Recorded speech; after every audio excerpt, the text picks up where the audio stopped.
Good afternoon. It is Sunday, March 25th, 2012. I'm Peter G. McDermott from G+ Interviews, here with singer, songwriter, and internet personality Ryan Van Sickle for this edition of G+ Interviews.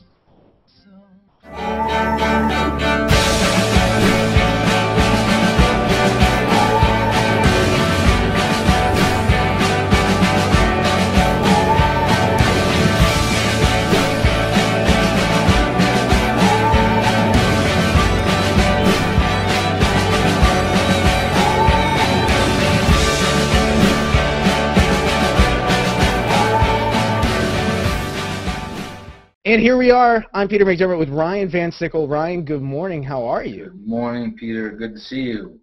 I hear you have something special going on today.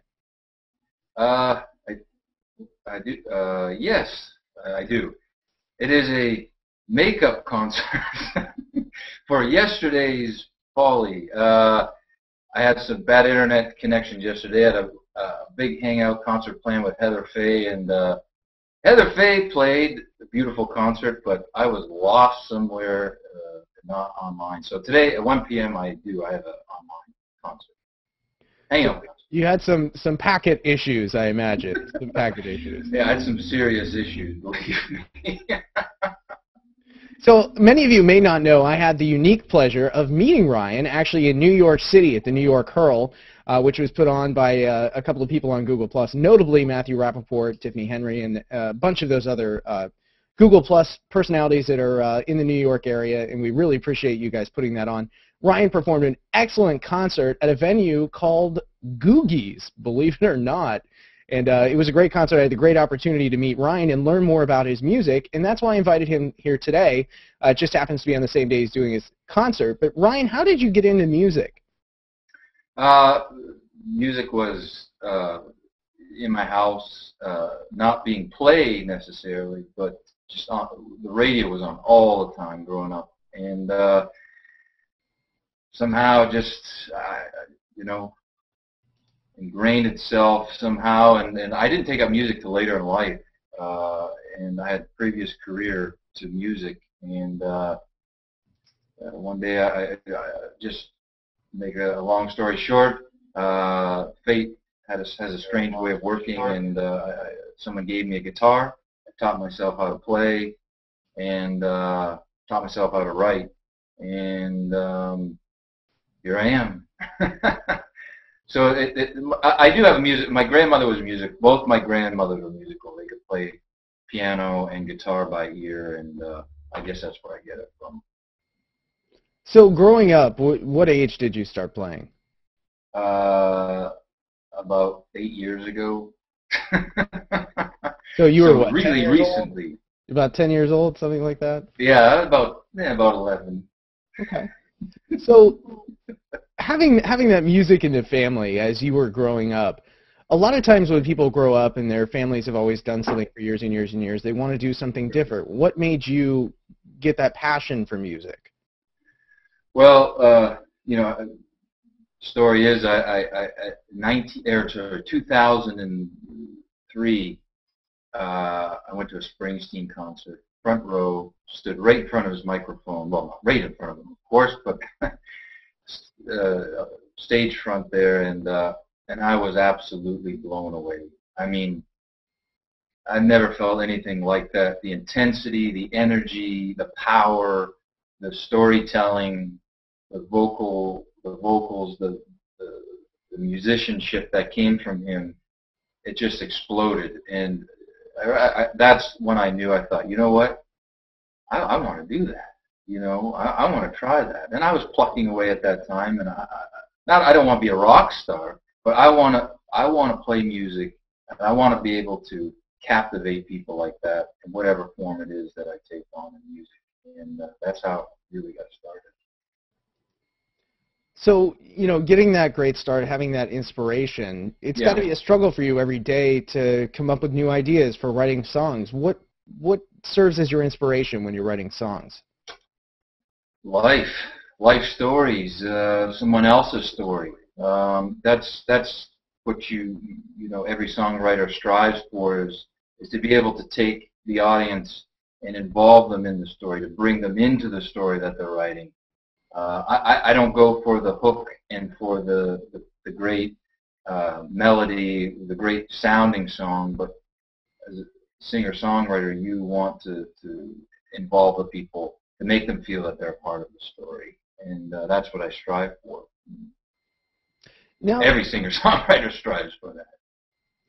Then to dive into your music a little bit, there's a Sure. song we played when we opened the show. It's called Where I Stand. I want to play a quick clip of that and let you tell the viewers a little bit about what that song means to you. Sure. Where I stand, where I stand, round me was a fire raging, my heart's bleeding tears. People running and shouting down the streets, people chained with fear. Heavy crosses you carry, see them dragging in the sand, right where I stand.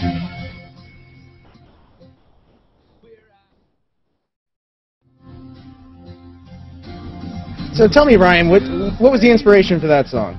I have no idea. I was going through a separation, divorce. I was going through a struggle with faith, struggle, I mean, everything really at that time. There was a lot going on in the country. Katrina had just happened, and the wars were going on, and that song is about, there's a confusion going all around about me, but I'm still here, I'm still standing, and that's kind of where, I'm hoping that hope at the end of that song is, hope that hope will rise again, that love will find me again, and right where I'm standing right now, and that's kind of, the opening line is, I've lost my way, I don't know how, don't know where I went. I was lost, I really was, and that's kind of the opening line of the song. Well, Ryan, I've got to admit, just after having met you a couple months ago and following you and your music, I think you're really finding your way. So that serves as any sort of encouragement. I appreciate that. I am searching. When you sit down to write a song like that, how do you start? Do you start with a couple chords on the guitar and come up with some sort of melody, or do you start with the lyrics and then find the music to match those? I wish I could say I had a formula. I don't, because, it used to be music and then the lyric, and now I'm finding the lyric before the music. Sometimes it's both. That song, it was both. Hit me kind of at the same time. I just, I lost, I was saying to myself, man, I've lost my way. I don't know where, and I don't know when this happened. I've lost my way, and the melody hit me at the same time. And it kind of took off from there. So for newer musicians that are getting started in writing their own music, what advice would you give to them when they go to write their first song? Be true to yourself, and believe the story you're telling. And I always say this, and all the interviews I've done, even my concerts, I always say, the best advice I've ever been given was not given directly to me, but Johnny Cash said, if you don't believe the story that you're telling, no one else is going to believe it, so you better believe it. So that's my advice, is that when you sing a song, you write a song, believe it, because that way the audience will too. The people listening will believe it as well. You'll convince them. Now, Ryan, you push your music through a lot of different channels. Actually, the clip we were just playing was from Reverb Nation. I know you have a strong presence here on Google+. Your music's available for purchase on Google Play. Do you get a lot of feedback from other channels on some of your music, and what type of feedback do you get? Well, I guess we go through a few of them. Google+ has been the ultimate platform for that. It's not just, it's beyond music, it's, it's friendships and whatnot. I mean, we can discuss that, I guess, but in terms of music, Google Plus just blew the doors open. To be able to sit down and play a Hangout concert, spread my music that way, has been unbelievable. Facebook, tough. That's a tough boat for independent artists. If you're a signed artist, great. You're going to get a million hits on there. But an independent artist, it's tough to build a fan base on there unless you have a strong one before you go on. Twitter, same thing, kind of tough, but you build one. And the others, Reverb Nation has been good. Has been good to me, but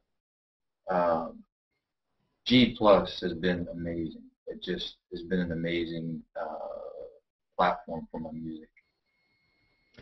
So, what is the biggest struggle you face as an independent musician? I live in Nashville, Tennessee, and it's known across the world as Music City. So many of my friends, hold jobs doing things that don't really captivate them. But the real passion is in music and being an independent artist.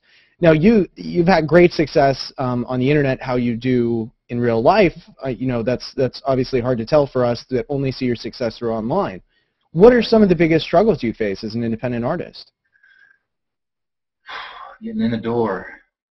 Nowadays, it's tough. I mean, unless you have that fan base wherever you're traveling. I mean, I can play. I grew up in Toronto. I can play the Toronto area. I can play in Raleigh because I lived in Raleigh, North Carolina. I can play in New York because I lived there. Those are places up through Missouri. I have fan bases there. I know that I can get people to come to those shows. But if I just go, hey, I'm going to Tampa, Florida, I don't know anybody in Tampa, Florida. So the venue wants you to bring people in, but I don't have a fan base there yet. So it's very difficult. The key, I'd love to be able to go on the road with an already established musician, singer, songwriter, or band to open for them. That's a great way to get in and get your feet wet, get some doors open for you. But it's a tough business, It's tough to get. It really is tough, and I'm doing the best that I can. And again, G Plus has been great for that because I'm meeting people all over the country, so that if I do go play a place, I know I can draw from them, friends and fans from here. So for the new musician, somebody that just wants to get started recording their first song. Obviously, it takes a lot of money to get your foot in the door in a recording studio and be able to do a session there.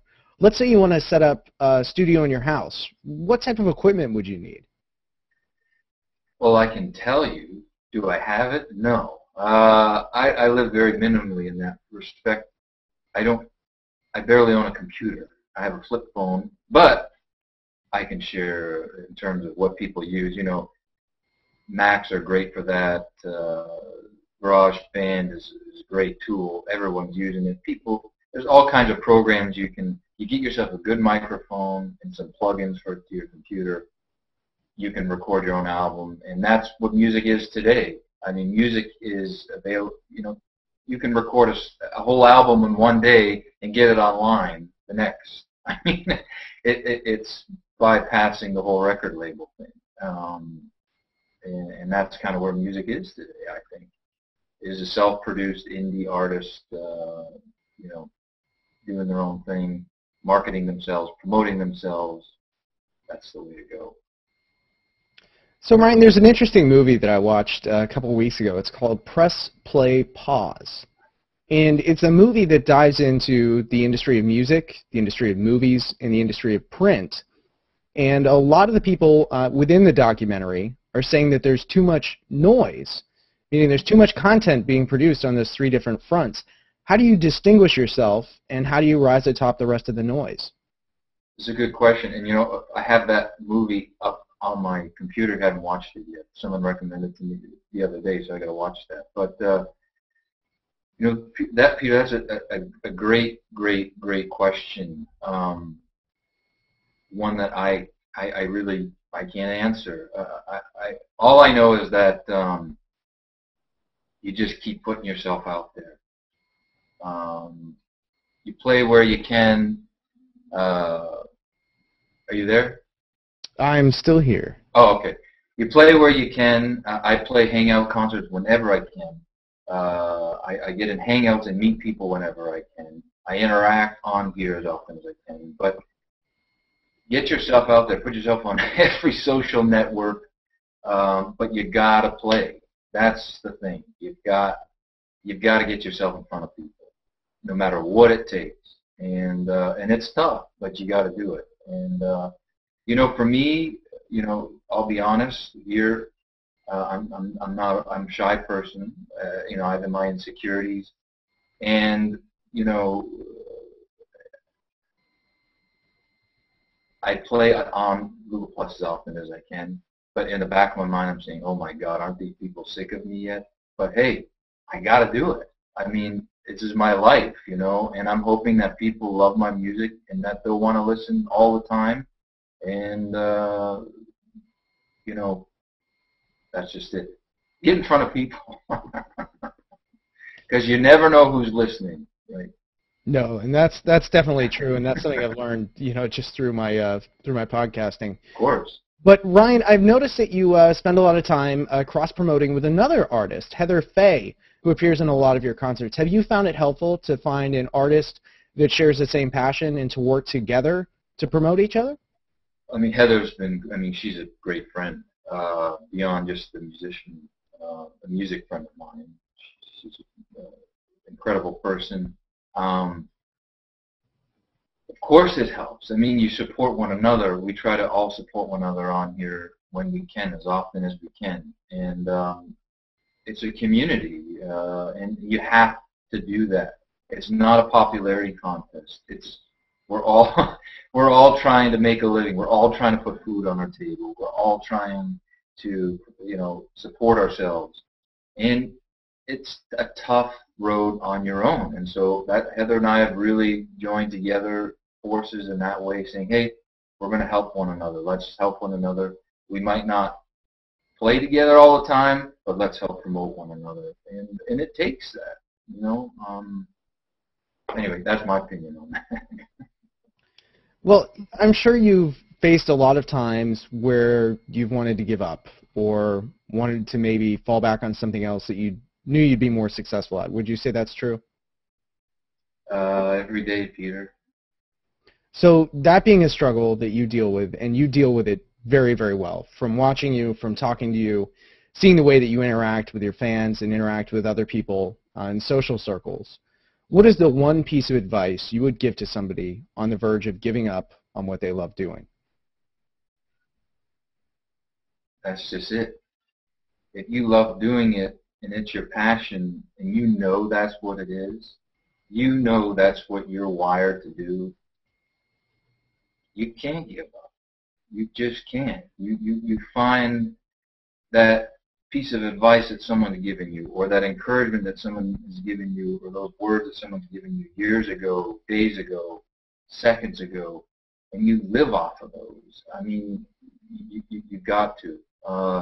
And that's what I do. I mean, it's tough. I get down on myself. I think on G Plus there's a lot of days. You put that post on the other day about, you know, people disappearing. Is this happening? Why is this happening? And there's days I say, you know what, I'm done. I can't keep up with this anymore.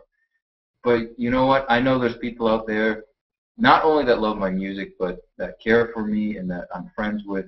And, you know, it goes beyond music, of course, but when we're talking music here, I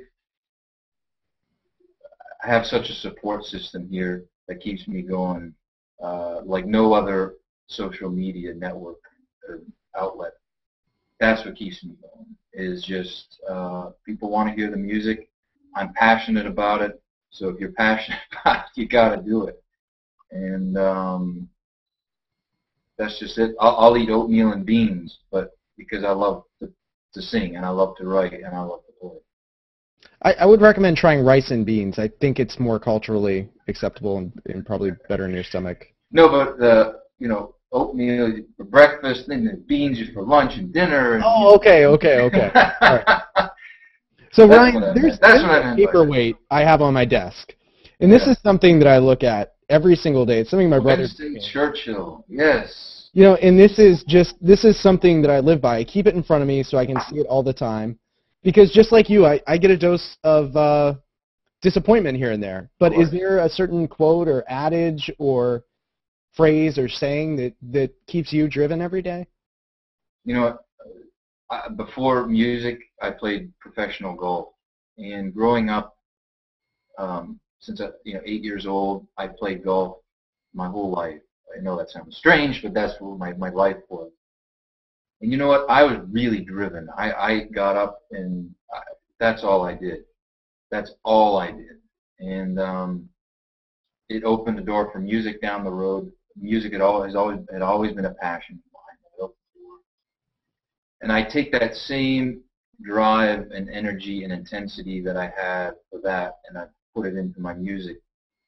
And there really aren't any sayings that I go by or any mottos that I go by. It's just that fire. There's a fire in you, in your belly, that it just keeps it's that voice. The voice tells you to give up. There's that stronger voice that says, no, no, no, no. You got to do this. You got to do this. And of course, there's people that put words. Just the other day, I shared. Yesterday, I was in a hangout with Alvin Stearns, and he's been a big supporter of mine. And if you're out there, Alvin, listening, props to you and cheers. Sean Cowan has been another huge. Eileen McAllister. They just, encourage me every day. Little notes here and there. Alvin wrote something in a post, and I can't remember it word for word. But I took it and I copied it. I pasted it on a Post-it note, and I stretched it, and it's big right there on my screen. And I see that every day when I turn on my computer. Just words of encouragement that that keep you going, and that there's people out there that care about your music, that love my music, and that's what matters. It's like anything else. If you're an artist, you're a writer, Peter, whatever you do, people encourage you, and you just got to take that and ride it. So now that we've dove Did I answer your question? I don't know. Absolutely. No, absolutely. We've gone so deep into your passion, into your upbringing, how you discovered music, how you've embraced music, and how you encourage yourself to continue writing, singing, and performing music. Right. But let's lighten it up a little bit. Okay. Who is your musical influence? What do you listen to on the radio? Now, I know you're not narcissistic. I know you don't just put in the Ryan Van Sickle CD every time. I don't listen to myself. What do you listen to? What's that? What do you listen to now? What type of music do you listen to when you're not making your own music? What have I listened to, or what am I listening to currently? A little bit of both. Give us a timeline from. Sure. When I grew up, my first album, I was 8 years old, born in the USA, Bruce Springsteen, saved my pennies, went down to the music store, and I bought that album. And I played that thing until it was worn out. I mean, I knew every word, every song, and there's something. Even when I was 8 years old, there was something on that album that spoke to me, and the intensity, the passion, the energy that came out of that album. Bruce's songwriting was just infectious, and I loved it. I grew up listening to Johnny Cash, old country because of my dad, 50s and 60s, doo-wop with my dad, country with my mom. Lots of singer-songwriters, and then that just progressed, Bob Dylan, Danielle Lanois, Lucinda Williams, Emmylou Harris. I mean, the list could go on. That's still who I listen to. U2 is a big band I listened to growing up. Now, I'm still listening to songwriters. Right now I'm listening to a lot of Woody Guthrie. I'm listening to a lot of John Prine, Steve Earle, Lucinda Williams, the singer-songwriters, Americana music, folk music. Going back to the roots of America, blues, old blues, just finding out where the music that we listen to now, the top 40, where did that come from? And what did they write? Why did they write it? What was going on at the time that they were writing those songs? What's happening now in our time, in our generation? And how I can write songs that apply to us now in that same fashion. That's kind of where I'm going with my songwriting. In terms of new bands, Black Rebel Motorcycle Club, a British band I love. Ray LaMontagne's got a beautiful voice. I love listening to his stuff. I love Adele's voice. I mean, she could make butter melt. I mean, beautiful voice. And there's someone that when she opens her mouth, you listen to what she's singing about, because she has a story to tell, and she draws you into that story. And that's kind of what I'm listening to. So if you could recommend, well, let's not even say that. If you could only have one album that you could listen to for the rest of your life, what album would it be? Did you read my post? I have a post there that is that exact same question I asked last week, and I got quite a few responses. And my answer to that is the first album I ever bought was Born in the USA. There's something about that. I listened to it all through my teen years, and there's a lot of songs that really speak out to me on that album. It's you know, it's that sound that we listen to in our favorite albums or music that takes us back to those moments that we were growing up or whatever we were going through at the time. And that takes me back to my childhood, and it takes me back to the times that I loved, and that's basically it. And that's the album. I couldn't live without that album in terms of listening to music. Well, I got to tell you, some of the music that I'm spending more time listening to is your music. And find your music, Ryan. You what? Where can people find your music if they want to start listening? What's the best way? You can find it on, if you're in America, you can find it on Google Play. You can, if you're around the world, you can find it on iTunes. You can find it on Bandcamp. People in South America, it's on Bandcamp. They can't get it on iTunes for some reason. Amazon, it's everywhere. There you go. Only available in America right now. Right? Only available in America on Google Play, but you can check it out by going to just actually Google Ryan Van Sickle Google Play. You'll get it right here. You can download it on all your devices. Some great, great music here by today's special guest, Ryan Van Sickle, who is going to be appearing in a live Hangout concert, and actually just in 1 hour at 1 p.m. Eastern Time. That's going to be at 10 a.m. Pacific Time. Be sure to check Ryan's stream to see that. And Ryan, we look very forward to seeing your concert. It's been a pleasure having you here on G+ Interviews for this week, and I wish you the best in success with your music and moving forward.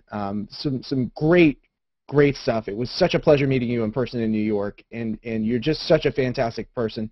I have to say, you engage me in my posts more than most people on here. And just the commitment that you put into keeping up with your fans is something incredible, and something that I think people, especially in Nashville, need to start taking note of. So I look forward to getting you to play somewhere here in Nashville soon, Ryan. But I'd love to come. But that's all the time we have with Ryan for the main portion of this. Stay tuned for the Hangout, where we'll invite all of our viewers in to ask Ryan their questions. I'm Peter McDermott. This has been G+ Interviews for March 25th, 2012, with musical guest Ryan Van Sickle. Ryan, thanks so much for your time. To find out more about this podcast, go to petergmcdermott.com. And to find more about Ryan, just search Ryan Van Sickle. And I think that's what Google wants us to do now, is search for stuff instead of telling you where to go. But you'll be amazed at what you find. But thanks for watching G+ Interviews. See us next week.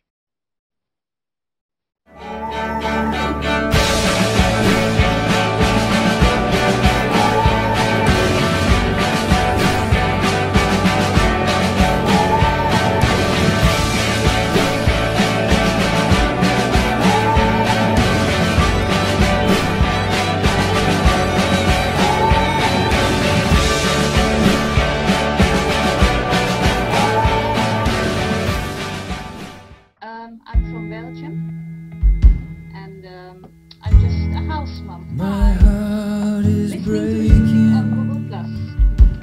in the darkness of this shadow lane. I don't really have a big web presence or anything like that. I'm really just here for the music today. I live one city over from Dundas in Burlington. And hoping to have a house party here just at the end of the summer when Ryan comes around to see his family. So pretty excited. In the void of the night, Hey, Randy, where can we find you? I feel the cold I'm just pretty in much on me. Google